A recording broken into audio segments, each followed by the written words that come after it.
War I. A lot more in World War II. We went and saw a Vietnam Wall with 58 signatures and feel bad because that was unbelievable loss of life. Can you imagine if you had a World War I wall? You'd have been twice as big. And a World War II wall? Think about that. And people were, you know, they didn't like losing their loved ones, like the Sullivan family who lost all their sons in World War II, right? But they were proud to serve. That's not as much as it was then. I don't think it's obviously as bad as it was in the 60s. It's gotten better, but it's not the same. So when you think it's bad, simply bad in view of human nature, problems that this created in society today include the unemployment rate, graduation rate, attitudes against the government, attitudes against authority, attitudes in regard to education, educators. I'll repeat them several times and talk about them. What about the unemployment rate? Did we have a big unemployment rate in 1958? No. People didn't work in the 60s. They were too busy doing all the other things. I think unemployment started there and has continued. I don't think there's any question. Graduation rate. Nobody really cared about graduation rate any time before this new millennium. When I was in high school, Bob Clark, who's one of my favorite people, is my guidance counselor in high school. He'd bring in Bobby, Dan, Ben DeWalt, and he'd say, "You know, Bobby, Bill's hired down there at Arts Tire. You're never going to get out of here. You never come to school. You're always in trouble. You don't study. Go down there at Arts Tire and get yourself a job. Go get yourself a job. Get out of school because you're not going to make it." Can you imagine if I told a kid that now? Even though it was the truth. We went down to Arts, worked there till he was 60 years old. That's what he did for a living. So was that bad advice that Bob Clark gave you? In a lot of ways, no. So things are different than they used to be. Okay?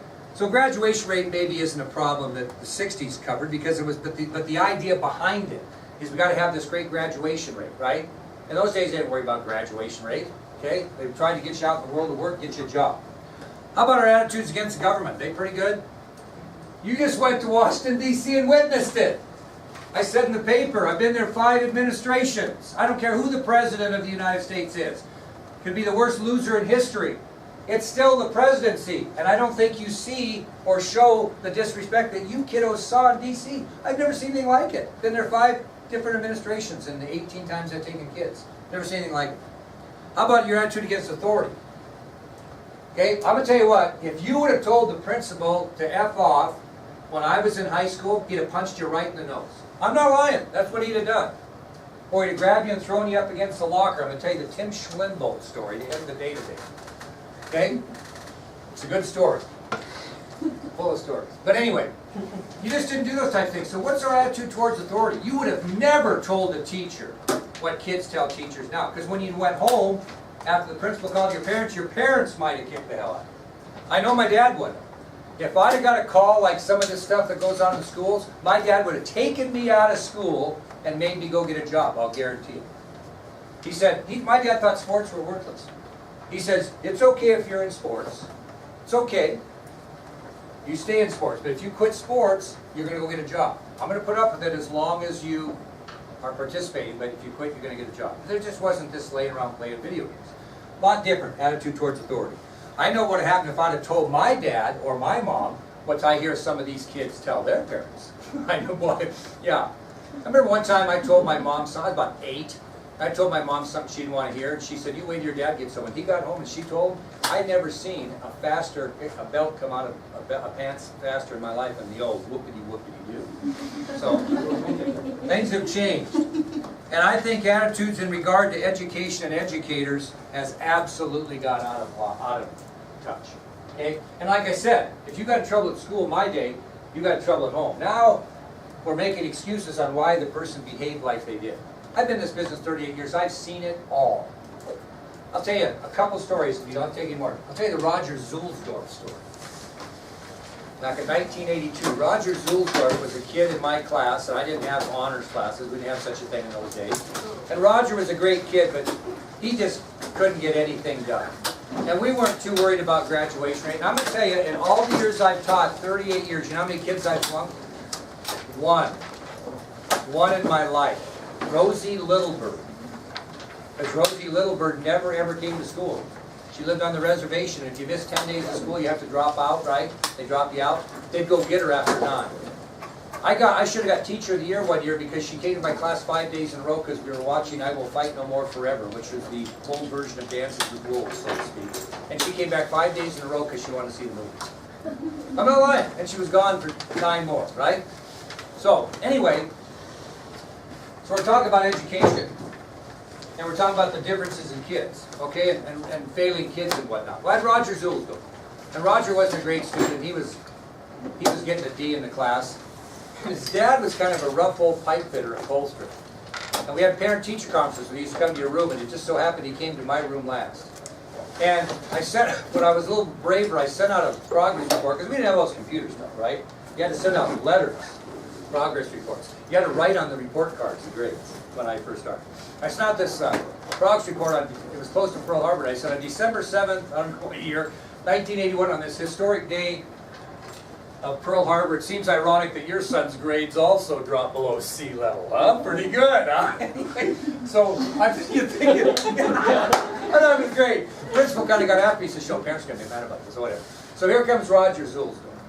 And he comes in and he says, "I got your letter on Roger," because his son was named Roger. He says, I got your letter on Roger. And he says, "I got to tell you, I thought it was kind of funny." He says, I get all these letters, negative things. He said, "At least you had a sense of humor." But he says, "I want to know why Roger's getting a D in your class." And this is way back. And he'd been to every other teacher, 6. And I said, "You know, the bottom line is," I said, "Roger, your son doesn't do jack shit in my class." That's what I told him. And he looked at me and he says, "That's what I wanted to hear. I'm tired of all this educational jargon. You know, he doesn't do this, he just doesn't do jack shit." I said, "That's right." And he said, "I'll get after him." You know what he says though? He always complains, and it'll tie in right with this class. He always complains to me, he says he can't get any work done in your class because he never remembers to bring his textbook home. Have you had a textbook since you've been in here? I haven't given a kid a textbook in my life. They've always been on the shelf, okay? And I said, "Really?" I said, "Well, Roger, I got to tell you, we don't use the textbook much." "You don't?" I said, "You like history?" And he says, "Well, not really." And I said, "You sure? You look like a guy kind of like history." "Well, not really. I don't really like it much." He says, "But what do you get to?" I said, "Well, would you like to learn more about history?" He looked at me, his wheels started turning. He says, "Yes, I would."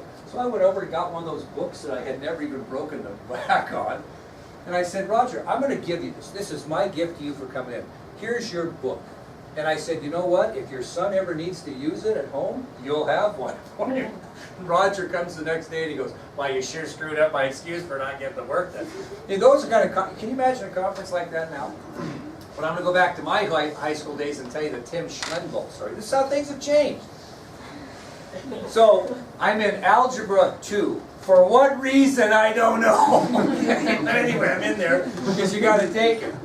So this Tim Schlimbaugh was a guy from North Dakota, and he was a coach, and he was kind of a dip rod, to be quite frank with you. And he just rubbed people the wrong way, but whatever. I mean, you respect your teacher. So in those days, we had chalkboards. Oh yeah, chalkboards. Not this, and this is even behind the realm now. Now you're drawing on the screen or whatever. We had chalkboards and chalk. And they were green, okay? And Mr. Schlimbaugh thought he was a math teacher, and he thought he was pretty hot because he had one of these things you could actually put your chalk in, like one of those, yeah, oh yeah, you can get the chalk on your hand. So he was pretty proud of his chalk. So Sam Stokey and I and a few of my buddies, Sam was my dentist, and Ron Benner's my eye doctor. We were all in the same class. That's what they do now. I'm teaching, whatever. And anyway, so we would often make a habit, because it was right after lunch, to remove his chalk from the chalkboard and hide his favorite chalk holder. And I did it a few times, I gotta admit. Well, this certain day, I am like late to class. I'm rushing in there. He was always a little late. He never got there in time. And so I get in there and I hurry up and set in my assigned desk. And these were the desks that, remember, Maddie, you might, I don't know, they had the grooves in them. You could put your pencils in them. Oh yeah. Anyway, I get my desk and I sit down and Schlimbaugh just walks in, Mr. Schlimbaugh, just walks in, and I look and I have like every piece of chalk from this chalkboard right on my desk. I'm going, oh.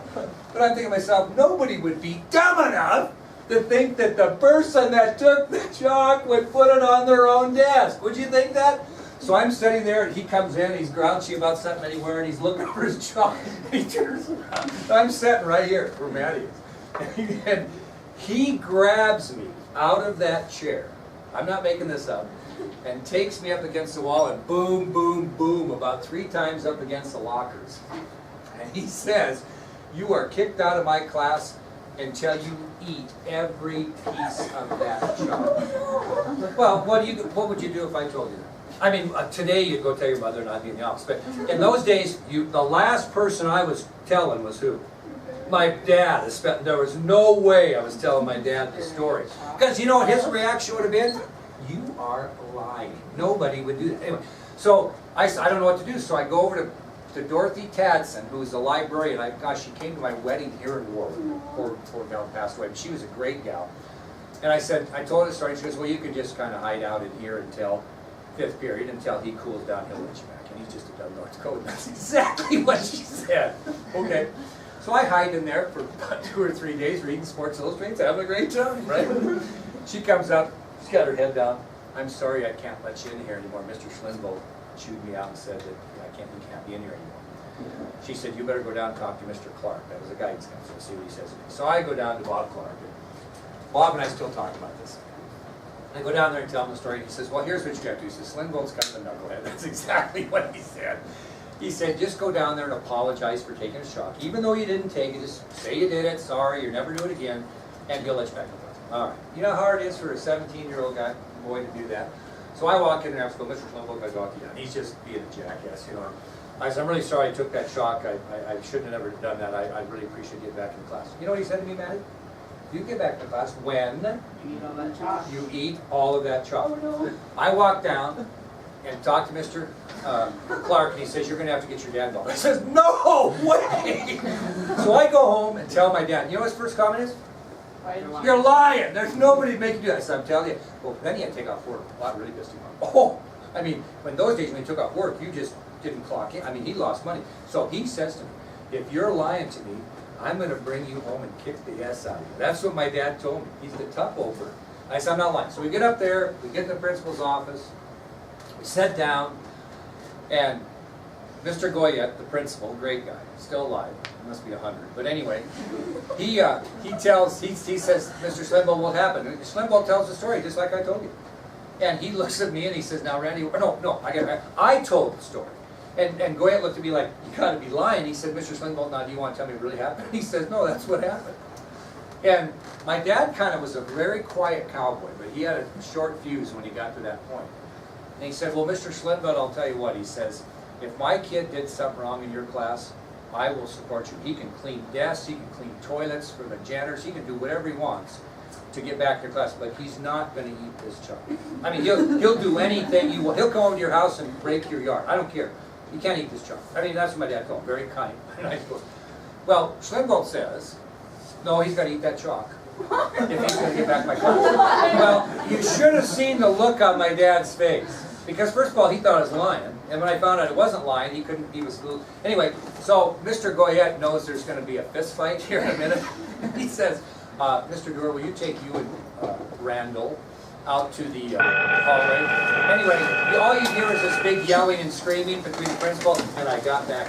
So there's the difference between 1975 and 2018. Van Martinson, you have an item in the office, and also, not everybody rushed the office, but prom pictures are in.